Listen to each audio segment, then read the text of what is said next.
Eh, Creo fundamental que podamos estar revisando lo que ha sido esta secuencia, porque cada día estoy más convencido que el Señor, en su infinito amor y su completo conocimiento de todas las cosas, nos provee lo que necesitamos. Y yo creo que en sentidos quizás muy distintos, si comparamos una cosa con otra, lo que estamos viviendo, lo que cada uno de ustedes y nosotros, como personas, como familias, y luego los contextos mayores, ¿no? Barrio, ciudad, país, mundo, eh, van a requerir que tengamos una mente discipulada. No la mente natural, no la mente con la cual funcionamos hasta antes de Cristo, o la mente con la que funcionamos aún habiendo recibido a Cristo en muchos ámbitos de nuestra vida, los cuales no le hemos dado todavía el lugar preponderante también a Dios como un lugar pertinente para Él. O sea, no es que Dios tenga solo un lugar religioso en un momento o un tiempo o con ciertas personas, sino que Él tiene un lugar en todos los aspectos de nuestra vida. Y estamos viviendo un tiempo que nos va a desafiar cada vez más a entender las cosas con una mente llevada a la mente de Cristo. Y por eso creo que, como les digo, cada día me convenzo más de que este es un gesto de amor de Dios para nosotros, el poder entender las cosas que nos ha ido mostrando domingo a domingo. Hoy día recibí en mi correo electrónico, como es casi todos los días o con cierta frecuencia, un mensaje de YouBible con una reflexión y tenía esta imagen e invitaba a enfocarse. No sé, si ustedes miran la imagen que está al centro, está como borrosa, ¿no? A veces uno, enfocado en las cosas específicas que está enfrentando, no las ve claras y no entiende.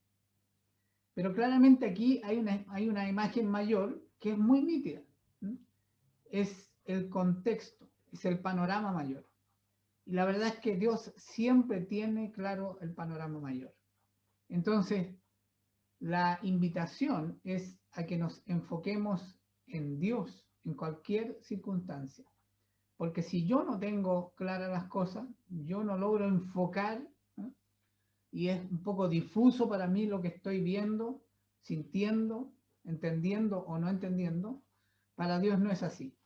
Él tiene el panorama completo. No solo lo que ocurre alrededor, no solo lo oculto, sino que también lo pasado y lo porvenir. O sea, Él tiene un panorama muchísimo más amplio que nosotros.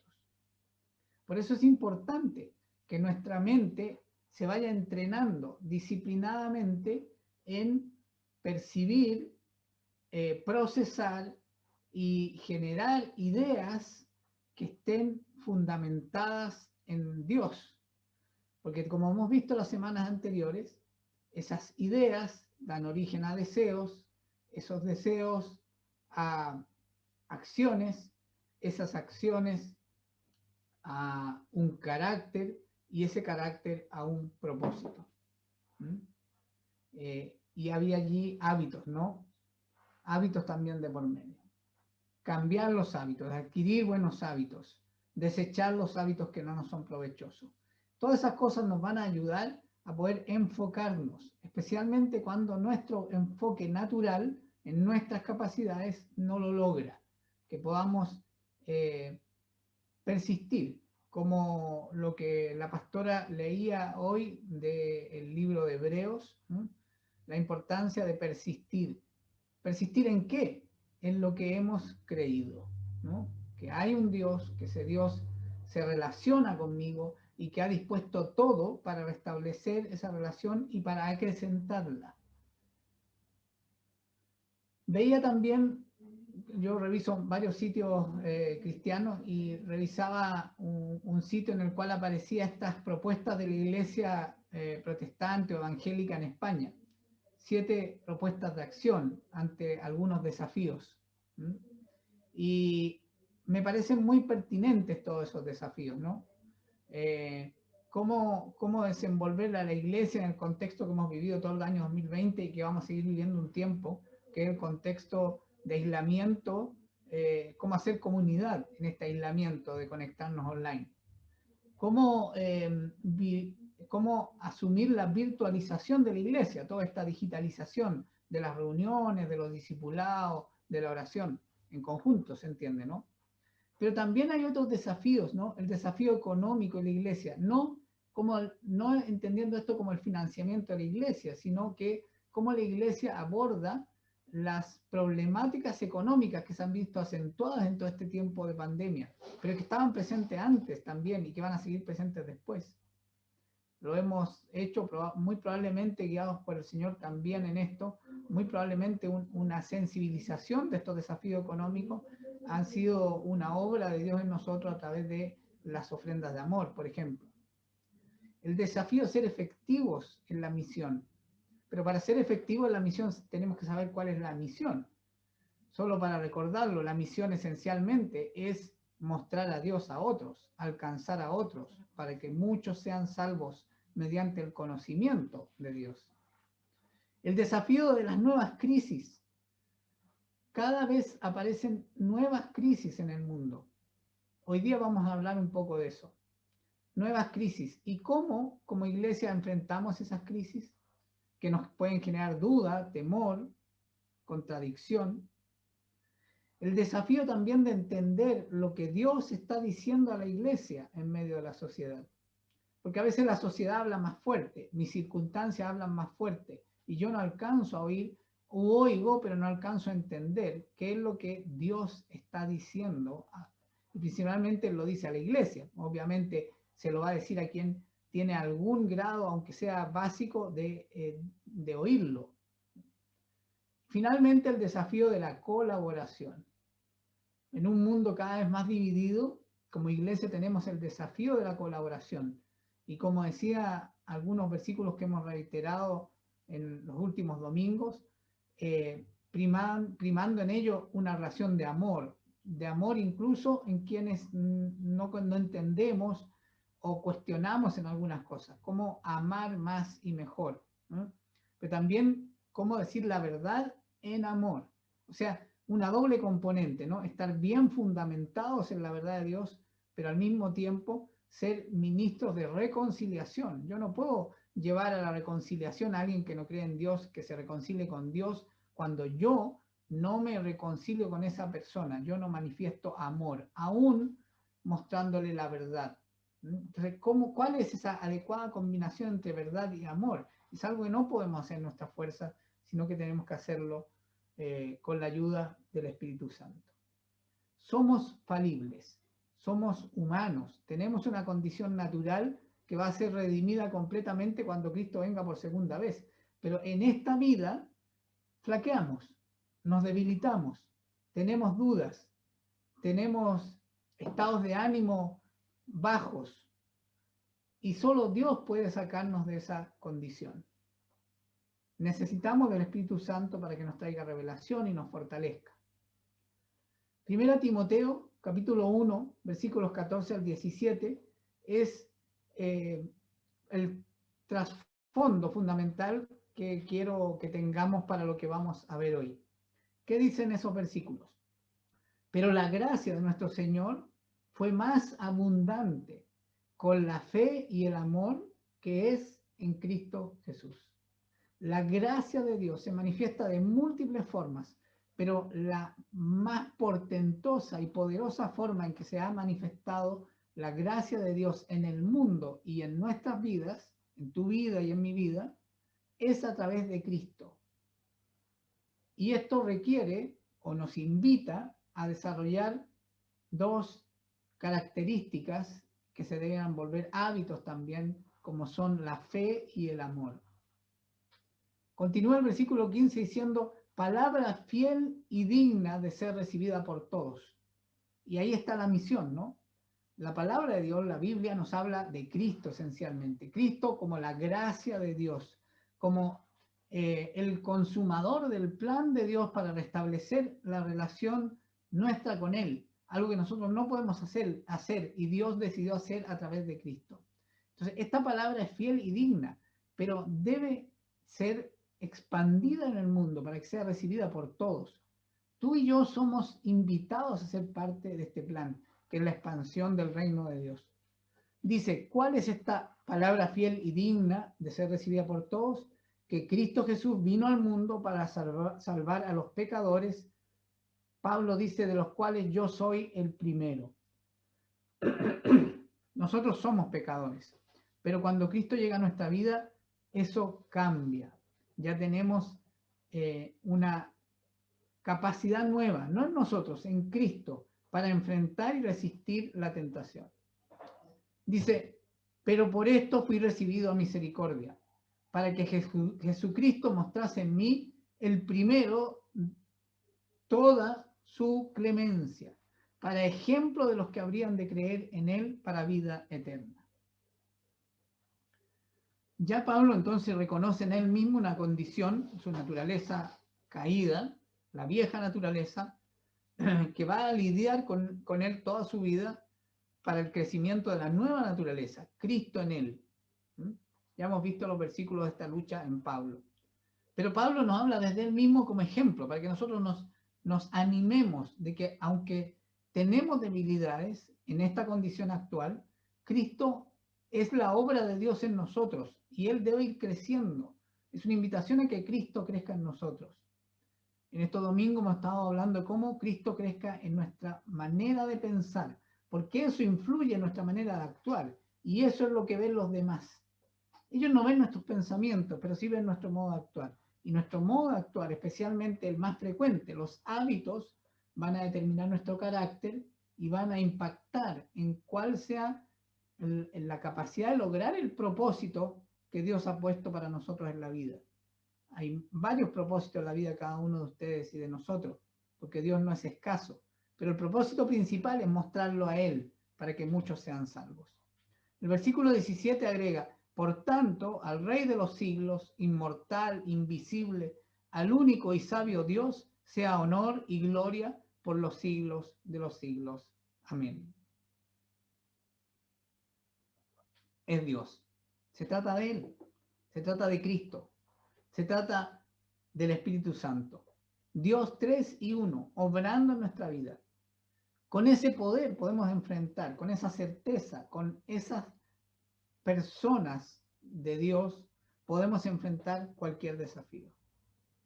El resumen de la buena nueva está mucho más concentrado aún en los versículos siguientes, 18 y 19.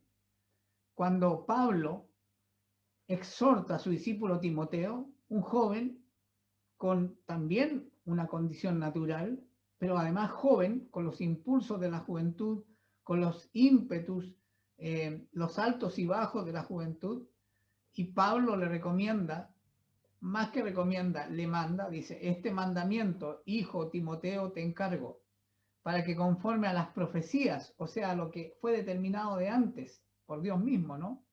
Acuérdense, veíamos el domingo pasado que fuimos seleccionados, fuimos llamados, fuimos establecidos, ¿no?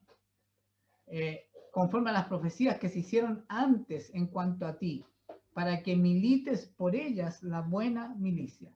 O sea, para que seamos activos en los propósitos de Dios para la expansión de su reino. Y agrega, manteniendo la fe y la buena conciencia, desechando la cual naufragaron en cuanto a la fe algunos. O sea, Pablo le dice a Timoteo, mira, hay algunos que creyeron, pero como no mantuvieron la fe y una conciencia limpia, o sea, estar a cuentas con Dios frecuentemente, porque somos débiles y nos equivocamos o pecamos, pero en la medida que nos ponemos a cuenta, podemos mantener una conciencia limpia y sostener la fe con esa conciencia limpia. Los que no lo han hecho, y esto ya comenzó a ocurrir en el siglo I cuando surgió la iglesia, los que no lo han hecho naufragan. Sigue el versículo siguiente incluso dando nombres, o sea, Pablo identifica para que a Timoteo le quede muy claro quiénes él puede ver y conocer su historia de que no mantuvieron la fe ni la buena conciencia y por lo tanto se perdieron del llamamiento a la santidad y la vida eterna. Necesitamos estar aferrados a Dios. El Evangelio de Juan recoge estas palabras de Cristo.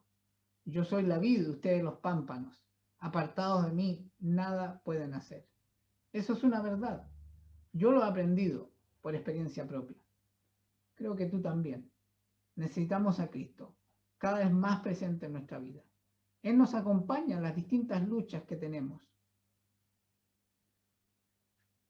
Esta es la pregunta para hoy, para este discipulado de la mente.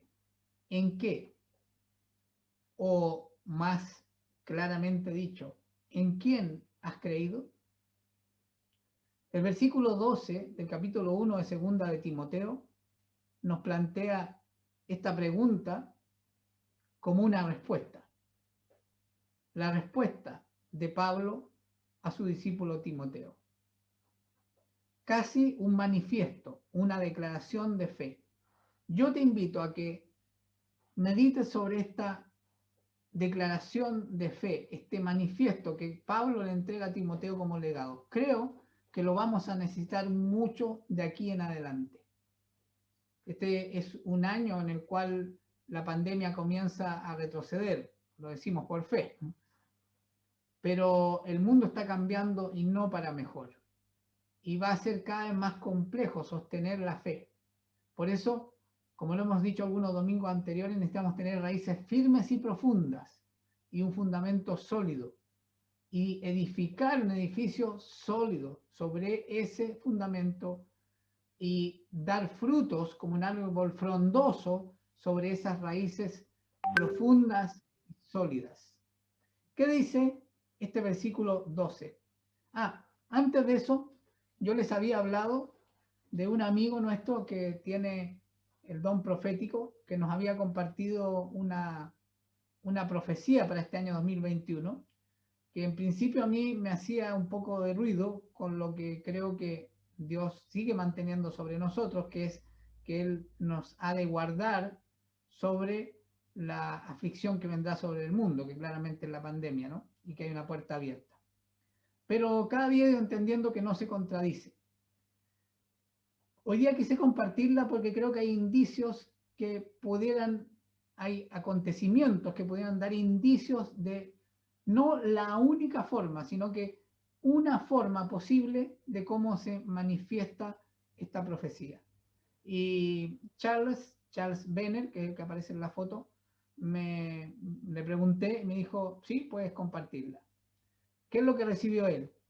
Dios es el autor de la vida. Dios es el autor de la vida. En Él está la vida y la muerte. Las palabras que aparecen ahí son las que Él compartió. Lo que oyen como comentario es lo que yo comento. Dios como el autor de la vida es nuestra seguridad de que Él nos prometió que aunque estuviésemos muertos, viviríamos. Que nos prometió una vida plena y abundante. Que nos prometió que no sobrevendrá sobre nosotros la segunda muerte. Que nos prometió que Él, en Jesucristo, ha triunfado sobre la muerte. Pero también esa vida plena y abundante es una vida de transformación. Dios es el autor de la vida, tanto de la vida natural, biológica, como de la vida espiritual. Pero esencialmente entendemos que la vida es espiritual, no es esencialmente biológica, es esencialmente espiritual. Y esa es la vida que Dios nos prometió guardar. Por eso, si tenemos enfermedad, si en algún momento llega la muerte, que va a llegar, porque este cuerpo va a morir. Dios no nos prometió que este cuerpo va a vivir en la eternidad. Debemos entender claramente qué significa que Dios es el autor de la vida. Y me extendí un poco en comentar esta primera afirmación para que se entienda mejor la segunda. Dice, aquel que en estado de muerte permanezca, su propia decisión ha tomado. ¿Qué significa esto? Muerte espiritual. Los que hoy día no reconocen a Dios como Dios están muertos espiritualmente. Dios nos ha llamado a alcanzar a esas personas y cada día es más urgente y cada día va a ser más difícil que ellos crean por la religión. Nunca fue el plan de Dios que las personas creyeran por la religión. Fracasaron los fariseos, ¿no? En ese intento. Dios quería que creyéramos por la vida impartida en una relación. Y eso es lo que hizo Cristo. Por eso es muy importante estar firmes en este propósito, porque no vamos a poder rescatar a los que permanezcan en muerte si nosotros no le mostramos una relación con Dios y amor. Verdad, pero con amor. Esta es una advertencia, ¿no? Aquel que en estado de muerte permanezca, porque decide hacerlo así, su propia decisión ha tomado. Yo entiendo esto como que está próximo el momento en que ya no va a haber más oportunidades. O esas oportunidades, más bien, para decirlo más claramente, van a ser muy dolorosas. ¿Por qué? Porque cuando venga Cristo por segunda vez, se van a abrir el periodo de 7 años de tribulación y aún allí las personas se van a poder salvar. Pero ese tiempo va a ser muy difícil. ¿Por qué? Porque la palabra también nos dice que quien detiene la iniquidad, aunque el mundo está muy mal, hay quien la detiene, que es el Espíritu Santo. Cuando Cristo venga por segunda vez, va a venir por su iglesia. Y junto con nosotros del mundo se va a retirar el Espíritu Santo. Y la maldad va a tener rienda suelta por 7 años. Pero aún allí las personas se van a poder arrepentir. Continúa diciendo, en el año 2021, contra todo pronóstico, sorprenderá tras un inesperado vuelco. Esto es muy amplio. Esto puede significar muchas cosas. Dios no le reveló algo específico a Charles, pero yo empiezo a ver indicios de ello. Cosas que pueden dar un vuelco muy grande y generar incertidumbre en la fe. Generar debilidad en la fe. Encontrar la senda correcta y por ella transitar bajo el concepto del amor será parte de la oferta que la vida, aún en medio del caos, nos brindará cada nuevo amanecer.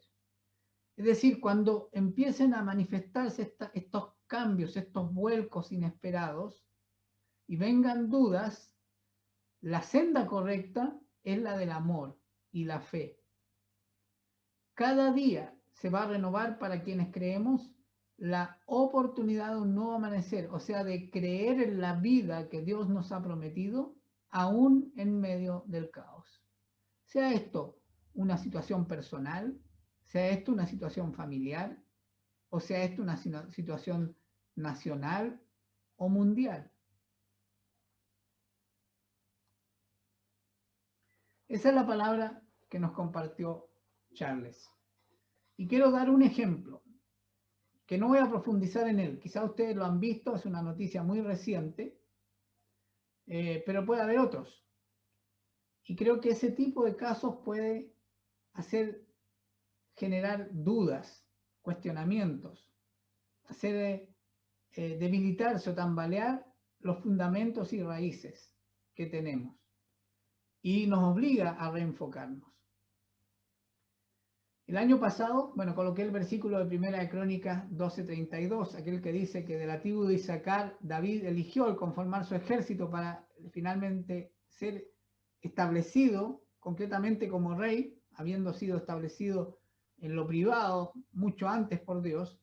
Cuando él reúne un ejército, toma hombres de distintas tribus y de la tribu de Isaacar elige 200 hombres, 200 príncipes, dice una versión, entendidos en los tiempos. Necesitamos ser capaces de leer los acontecimientos personales, familiares, nacionales, mundiales, de la iglesia también. En mayo del año pasado falleció el apologeta Rabí Zacarías. Una larguísima trayectoria, una formidable trayectoria de defensa de la fe, y en esa ocasión, 19 de mayo del año pasado, yo compartí la sorpresa y el pesar. Se había enfermado un cáncer en octubre del 2019, duró unos pocos meses y en mayo falleció. Una figura muy importante, muchos libros, muchos videos en YouTube, muchas conferencias, encuentros, un ministerio mundial con miles, quizás cientos de miles de personas trabajando en ese ministerio, con escuelas, asociado con una serie de instituciones, como digo, a escala mundial. Un gran ministerio. Indudablemente, Dios hizo una obra a través de este hombre. Eso es indudable, porque ahí está. Pero en estos últimos días ha surgido un gran escándalo, se ha revelado lo que pareciera ser una verdad oculta de la vida de Rabí Zacarías, que ha, voy a utilizar este término, dinamitado ese ministerio. Está hecho pedazos. No voy a entrar en los detalles porque no es el tema que quiero compartir.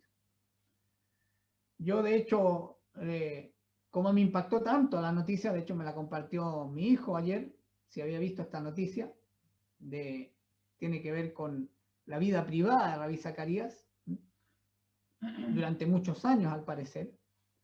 Le pregunté a un gran amigo que vive en Estados Unidos, pensando que él podía tener un panorama más amplio, y él me compartió un largo audio el día de ayer con sus opiniones, y con eso verdaderamente me quedó claro que es un tema muy complejo, muy complejo. No voy a profundizar en el caso, como les dije, pero solo quiero ejemplificar. Alguien con esta trayectoria, con este alcance mundial, hoy día cae en un descrédito absoluto. No estoy afirmándolo totalmente. Si es como pareciera verdad todo lo que se ha dicho, bueno, orar para que él se haya podido arrepentir antes de partir ante el Señor. Pero también orar por el impacto que esto produce a la fe en quienes hoy son parte del ministerio RISIM a nivel de todo el mundo, pero también en quienes aún no creen en Dios. Y cómo esto es una herramienta para debilitar al Evangelio, una estrategia satánica para debilitar al Evangelio. Coloqué esta imagen, no voy a hablar hoy día de esto, pero de la conversación con mi amigo Marcos Huerta, quien, como le digo, es profesor en varios seminarios cristianos en Estados Unidos, en Oakland en particular. Es un chileno, hijo de un pastor de larga trayectoria de Concepción, que falleció hace pocos años, lo compartimos en Casa Iglesia, 2 o 3 años atrás. Me mencionó una lectura un poco más profunda de la complejidad que implica esto, que es el surgimiento de algo que se llama la cultura de la cancelación. La voy a graficar brevemente. Cuando alguien que tú sigues en Internet, en Facebook, en Twitter, en otra plataforma, dice algo que va contra tus ideas y te molesta mucho, tú lo eliminas, dejas de seguirlo. O sea, cancelas la suscripción a esa persona. Bueno, esta cultura de la cancelación, en resumen, tiene que ver con una estrategia mediática para anular a ciertos voceros de cosas que no son aceptadas. Y voy a dar un ejemplo, tratando de separar aquí. Sé que es un tema complejo, pero quiero abordarlo porque es fundamental, creo, para nuestra madurez como cristianos. Supongamos que lo que se descubre que hizo Rabí Zacarías es verdad, tenemos la necesidad de separar lo que él no habría podido enfrentar exitosamente, por lo tanto no superó ese pecado, y lo que Dios hizo a través de él y lo que Dios es. Pero ya muchas personas, solo por el hecho de dudar de la persona, probablemente van a desacreditar todo lo que dijo. Marco me decía que revisó un canal que contenía prédicas de Rabí Zacarías y el canal ya estaba cancelado, no había ningún video disponible. No en YouTube, porque ya lo revisé yo, todavía hay algunas, pero ese canal ya no tenía ningún video disponible. Pero además ese canal tenía 1 millón de seguidores y ya al día de hoy tenía 400.000. Entonces yo creo que hay que tener una mente discipulada para no desilusionarse, porque una persona cae, desilusionarse del Evangelio, desilusionarse del mensaje, que es verdadero. Tristemente, a lo largo de estos 2000 años, muchas personas que ejercieron ministerios cayeron. Muchos de ellos después se arrepintieron, pidieron perdón y se levantaron. En este caso, no sabemos, porque el escándalo surge varios meses después que él ya está muerto. Él ya no puede hacer nada, ni para defenderse, ni para arrepentirse si fuera necesario, si es que no lo hizo antes de morir. Pero no quiero hablar de Zacarías, quiero usar este ejemplo para graficar lo importante que es que nosotros estemos firmes, que nuestra esperanza no esté puesta en nadie. Su esperanza como miembro de Casa Iglesia no debe ni puede estar puesta en los pastores, ni en nadie más, en ningún predicador que sigan, ni en ningún autor de libros cristianos que les parezca estupendo, porque un día puede caer. Y ahí entonces tendremos que obrar en misericordia y aún ver la verdad con amor. Pero lo más importante, no podemos permitir que se debilite nuestra fe. Martin Lloyd Jones, el año 1964, predicó en su iglesia sobre 2 de Timoteo 1:12, varios meses. Y esto lo recogió en este libro, No me avergüenzo. Uno podría decir, y podríamos ser apuntados, si personas como Zacarías son las que tú sigues, si personas como Zacarías son un ejemplo de cristianos, deberías estar avergonzado. Y podrían citar muchos otros ejemplos. Pero yo no me avergüenzo del Evangelio. No por alguien que ha caído debiéramos avergonzarnos del Evangelio. Mucho menos de Cristo, que es el Evangelio. 2 Timoteo 1:12, la parte B, dice, pero no me avergüenzo, porque sé en quién he creído. Y estoy seguro de que tiene poder para guardar hasta aquel día lo que le he confiado. Perseverar, de eso meditaba la pastora Victoria en la mañana al iniciar esta reunión. Y aquí el apóstol Pablo le está diciendo a sus discípulos, muy probablemente con las inseguridades de una persona con un carácter natural siendo transformado, pero además joven, o sea, aún inmaduro, bastante más maduro que otros. Por algo Pablo lo elige como un discípulo aventajado y le encarga misiones en iglesias que él fundó, tal como lo va a hacer con Tito, otro adolescente, otro joven. Pero él sabe que Timoteo está enfrentando dudas. Entonces él le dice, yo no me avergüenzo, porque sé en quién he creído y estoy seguro que tiene poder para guardar esa fe hasta aquel día. Todo lo que he confiado en Dios, Él lo va a guardar hasta aquel día en que se cumpla. Y ojo, Pablo le dice esto a Timoteo estando encarcelado, ya probablemente con la certeza de que va a morir, de que esa cárcel no va a salir, está siendo criticado por miembros de la iglesia y está solo. Nadie lo está acompañando en ese momento. Algunos lo dejaron porque le dieron la espalda y otros no pueden estar con él. Él está solo. Pero aún en esas condiciones él dice, no me avergüenzo porque sé en quién he creído y estoy seguro de que tiene poder para guardar hasta aquel día lo que le he confiado. Romanos 1:17 dice, porque en el Evangelio la justicia de Dios se revela por fe y para fe. Como está escrito, mas el justo por la fe vivirá. La justicia de Dios es muy distinta a la justicia humana. Por eso el único que tiene derecho a juzgar es Dios. No caigamos en el error de juzgar, aún con evidencias, la caída de alguien, menos la caída de un hermano. Lo que tenemos que hacer es tener misericordia. No estoy diciendo que haya que exculpar o más bien desresponsabilizar cuando algo ocurre. Sí, hay que asumir la responsabilidad de las decisiones. En este caso no hay ninguna posibilidad porque él ya está muerto. Pero la tendencia humana es a juzgar, a sacar conclusiones. ¿Y eso qué hace? Contamina nuestra mente. La contamina. Esto ya está en manos de Dios. Ya no hay nada más que hacer. No debemos permitir que nada contamine nuestra mente ni nuestro corazón.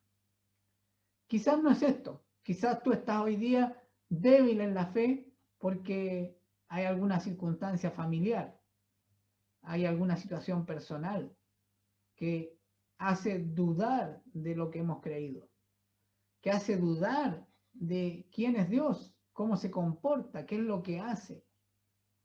¿Dónde está esa justicia? ¿Dónde está ese amor? ¿Dónde está ese poder? A veces dudamos. Por eso debemos afirmarnos y aplicar esto, ¿no? El justo por la fe vivirá. ¿Y cuándo se aplica esto primero en tu vida? Cuando por fe decides creer en Cristo. Y al creer en Cristo y recibirlo en tu vida y hacer la declaración de fe, que Cristo murió por mí, por mis pecados, y me ha justificado, me ha perdonado y me ha dado vida eterna, vivo, verdaderamente vivo. Hechos 4:12 dice, en ningún otro hay salvación. Aunque fallen las personas, aunque las circunstancias parezcan decir de que las cosas no están bien, no debemos olvidar que hay alguien que vino al mundo solo para cumplir el propósito de Dios por ti y por mí, que obedeció a su Padre en cosas que no quería, para bendecirnos y derramar la gracia sobre nosotros. Solo por Cristo hay salvación. No hay otro nombre bajo el cielo dado a los hombres en que podamos ser salvos. Salvos del pecado, pero también salvos de estas circunstancias que quieren debilitar la fe. Debemos afirmarnos en Cristo cuando nuestra fe se debilita. Y yo sé que hay personas luchando con circunstancias difíciles en este momento. Dios te está hablando. En Cristo está todo lo que necesitas. No permitas que se debiliten tus raíces. Es como las plantas, cuando no las regamos, cuando no les ponemos fertilizante, se secan y pueden morir. No permitas que las raíces que ya han crecido en tu vida, las raíces espirituales, se debiliten por la condición humana en la que estamos. 2 Corintios 7:5 y 1 Corintios 2:3 nos muestra a un Pablo que reconoce que a pesar de que él se afirma en lo que cree, se afirma en lo que ha recibido de Dios, él tiene las mismas experiencias que tú y yo. Allí, por ejemplo, dice, porque de cierto, cuando vinimos a Macedonia, ningún reposo tuvo nuestro cuerpo, sino que en todo fuimos atribulados, de fuera conflictos, de dentro temores. Si te sientes identificada, identificado con esto, cree lo que Dios puede hacer. Si crees lo que se nos relata de la vida de Pablo, si te has afirmado en versículos poderosos que Dios le reveló al apóstol Pablo, también ve esta otra parte que él nos revela aquí. Él tuvo luchas. Cristo mismo tuvo luchas. Dios es fiel para cumplir lo que ha prometido. Y en 1 Corintios 2:3 él dice, y estuve entre vosotros con debilidad y mucho temor y temblor. Ese apóstol, poderoso en las manos de Dios, fundador de tantas iglesias, que alimentó esas iglesias, que expandió el evangelio de una manera impresionante por la gracia de Dios, también era débil, también tenía temor, también temblaba. También tenía dificultades de fuera y de dentro. Pero aún así, se afirmaba. Es el mismo que declara, no es que aún lo haya logrado, pero sigo y prosigo hasta alcanzar la meta. Nosotros no somos optimistas. El Evangelio no nos llama a que ante las dificultades utilicemos la psicología positiva o seamos optimistas. No importa, yo creo, pero lo digo nomás, y lo digo desde una esperanza ciega, que las cosas van a ser mejores. No, mi esperanza está puesta en una persona, Cristo, y en un plan, el plan de Dios, el Padre, que ya se ha manifestado en mi vida. ¿Y por qué lo entiendo? Por la obra del Espíritu Santo. No es que seamos optimistas. Tampoco somos estoicos. Esto es, no importa, me aguanto, soporto las circunstancias y soportándolas las voy a atravesar. ¿No? Ven, aquí hay dos maneras de atravesar las circunstancias difíciles. Negando la realidad con un optimismo psicológico o ciego, o aceptando la realidad y sufriéndola hasta que pase. No es eso lo que nos invita el Evangelio. El Evangelio es el que nos capacita a atravesar las circunstancias. El Evangelio es el que nos capacita a atravesar las dudas. El Evangelio es el que nos capacita a atravesar el dolor y la debilidad. ¿Cómo? Entendiendo que el Evangelio es una cosmovisión que afecta todo en mi vida, todos los aspectos de mi vida, todos los aspectos de la vida, de todos, en todo tiempo y lugar. Lo abarca todo. Que el Evangelio es realista, muestra lo bueno y lo malo que nos va a ocurrir en esta vida y nos ha prometido una vida distinta.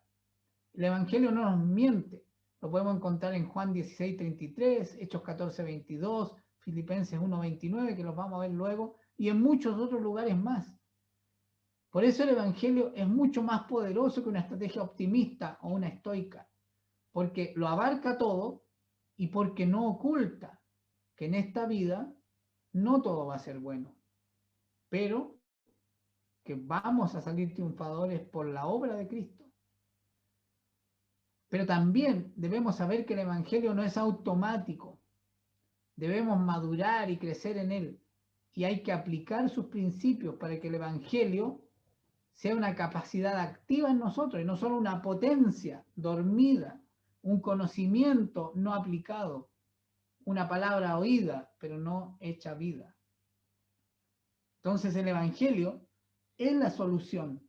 El Evangelio es lo que necesitamos, porque lo abarca todo, porque es real, de verdaderamente real, y porque si lo aplicamos, se hace vida en nosotros. Juan 16:33 dice, estas cosas os he hablado para que en mí tengáis paz. En el mundo tendréis aflicción, pero confiad, yo he vencido al mundo. El Evangelio es real. Nos muestra lo bueno y lo malo con una esperanza cierta.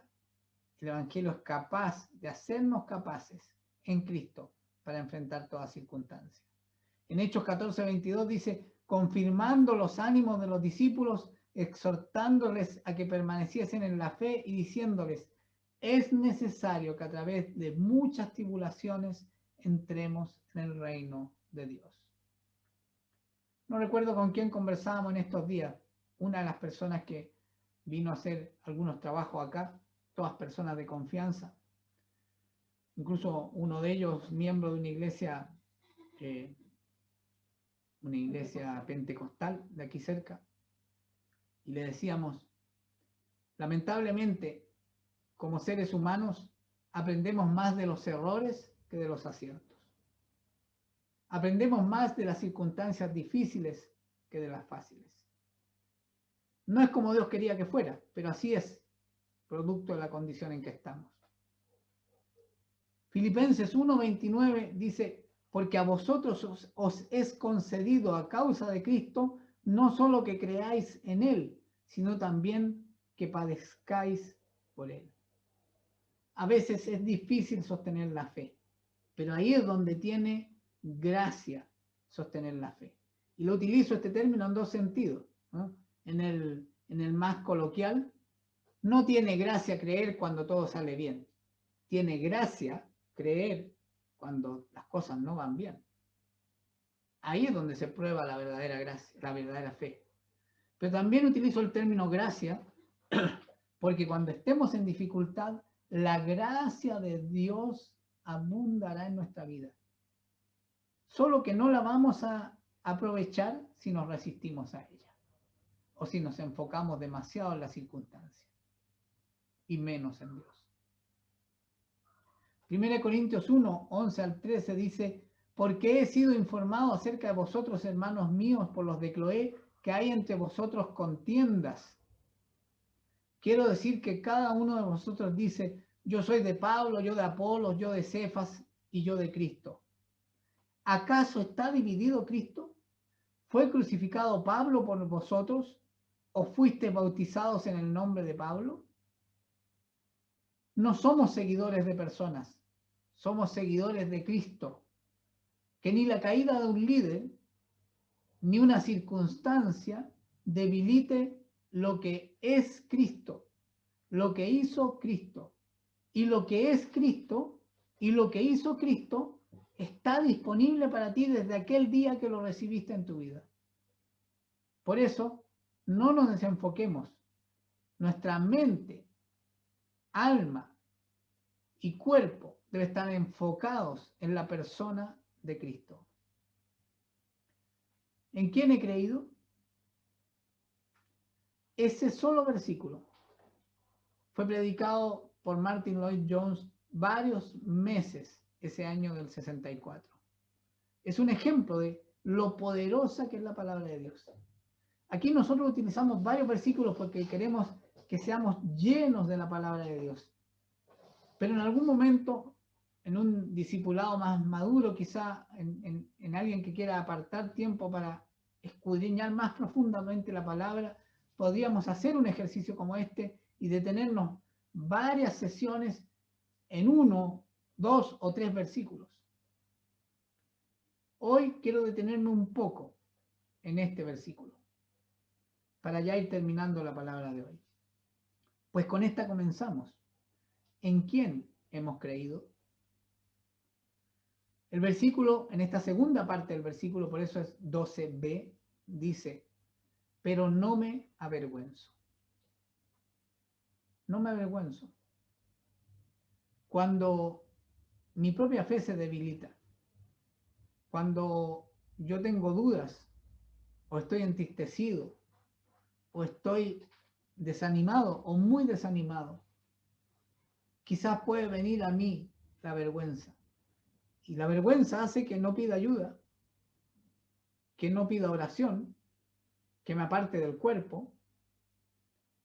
Y esa es una manera, son pasos, peldaños también para debilitar mi relación con Dios.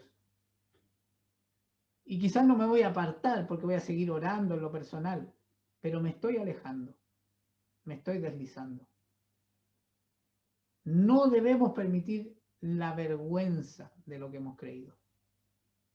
Cuando yo no puedo explicar una circunstancia, no sé por qué ocurrió esto, no lo sé, sinceramente no lo sé, y me duele, y me complica en mi pensamiento, porque no lo entiendo. No debo permitir, por mi propia sanidad espiritual, de alma y de cuerpo, que la vergüenza tome lugar en mi vida.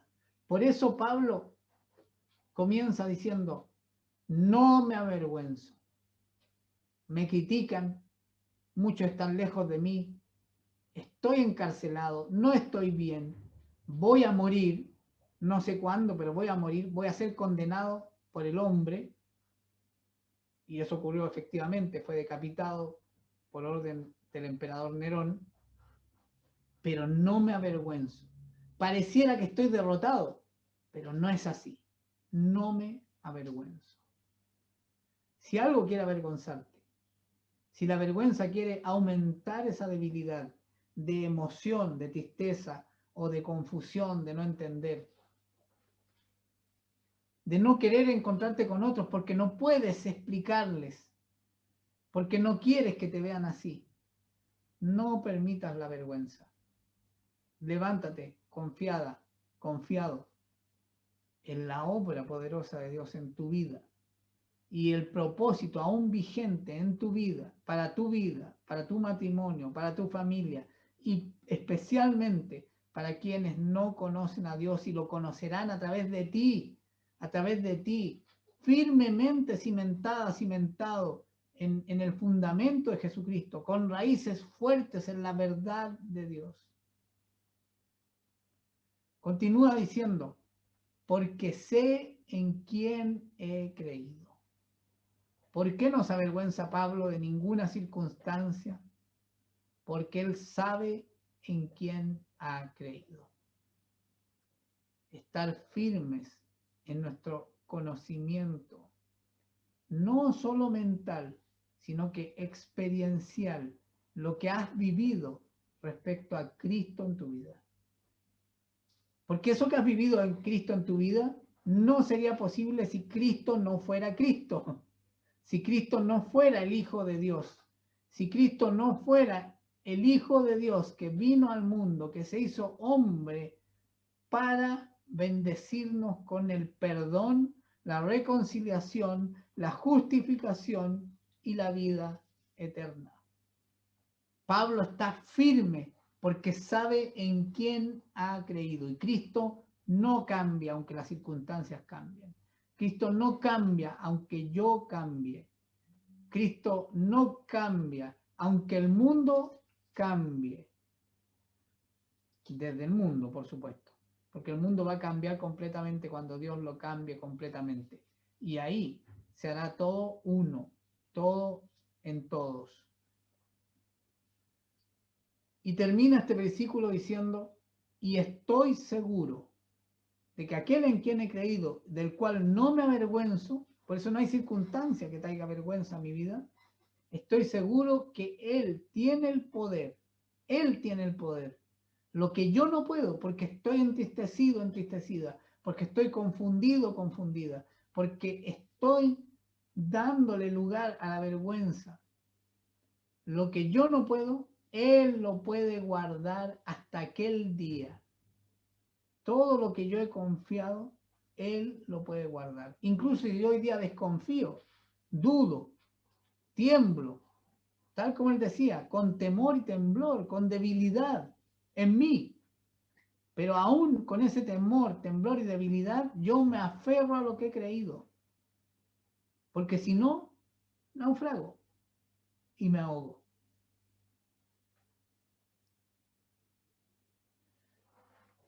Papá, queremos darte gracias porque tú eres fiel. Tú eres fiel para con nosotros en todo tiempo y lugar. Tú eres fiel, Señor, y de antemano nos has provisto todo lo que necesitamos. Junto con Victoria queremos orar por cada uno de los integrantes de Casa Iglesia, para que este probablemente confuso, de un modo distinto, año 2021, en distintas dimensiones, según la experiencia que cada uno esté teniendo o vaya a tener en el curso de los días, semanas y meses, podamos ser fortalecidos en toda la verdad que hemos recibido y podamos ser levantadas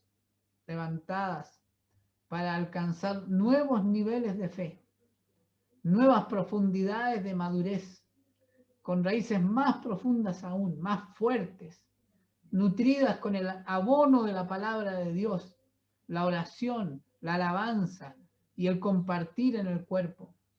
Que podamos ser activados en los dones y talentos para bendecir a otros. Y una vez que bendecimos a otros, somos bendecidos por el solo amor y gracia de Dios. Que podamos ser activos en la expansión del reino, no estar sumidos en la tristeza, en la confusión, en el desánimo, sino que podamos ser levantados con expectativas, con esperanza, agradecidos también, Señor. Papá, he pensado mucho en este tiempo. Yo no sé si tú, algunas personas, te las has llevado justo después de que te han recibido para que no tuvieran que enfrentar los desafíos de una fe madura que deberemos enfrentar en este tiempo. No sé si tu misericordia permitió que las cosas fueran así, para que lo hermoso y poderoso que recibieron al elegir a tu Hijo como su Salvador se debilitara por una fe aún naciente, según un carácter que solo tú conoces, Señor. No lo sé, verdaderamente no lo sé, y no digo que sea así, pero sí creo cada día más, Señor, que vamos a tener que aceptar tu modo de actuar, porque siempre es el mejor para guardar a tus hijos.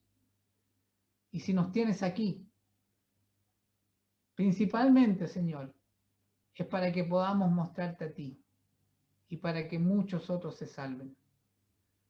Oramos junto a Victoria para que no seamos inactivos en eso, que no perdamos las oportunidades que tú tienes porque estemos desenfocados, por estar demasiado enfocados en lo que nos está pasando o en lo que nos pudiera pasar. Que no se debilite nuestra fe por ningún acontecimiento. Yo oro, Señor, que si alguien va a buscar información de lo que ocurrió con Rabí Zacarías o cualquier otra circunstancia que ocurra con algún líder cristiano, lo que abunde en nuestros corazones y en nuestra mente sea la confianza en tu obra para con ellos, así como para con nosotros, así como para cualquier víctima de cualquier circunstancia, Señor, porque tu justicia no es nuestra justicia y tu amor no es nuestro amor, Señor. Y que nada, nada debilite nuestra fe, porque el líder que seguimos es Jesucristo. Ningún hombre, ninguna institución, el único nombre, sobre todo nombre que nos ha sido dado, es el de Jesucristo, Dios y hombre, por nuestra salvación, por tu gracia y amor. Gracias, papá, en el nombre de Cristo. Amén.